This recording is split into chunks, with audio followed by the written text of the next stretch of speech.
चढ़ी के डोली हम ससुरा में आईनी, पियवा के प्यार मिलल तो हो के भूलनी।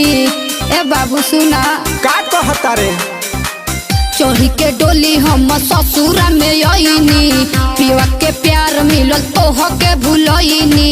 बड़ा धोखाबाज बारे मिले आइब नहीं रहब ससुराल में। जवन करता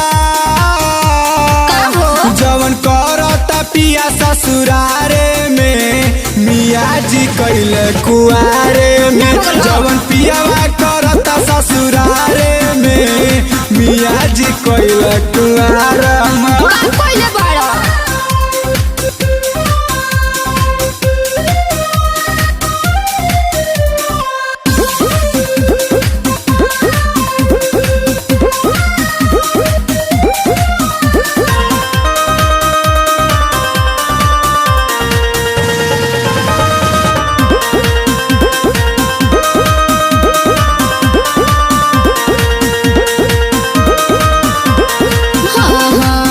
तेले सोया हमके धोके पवरिया, बड़ा मजा मिली तो के मियाँ के से जरिया।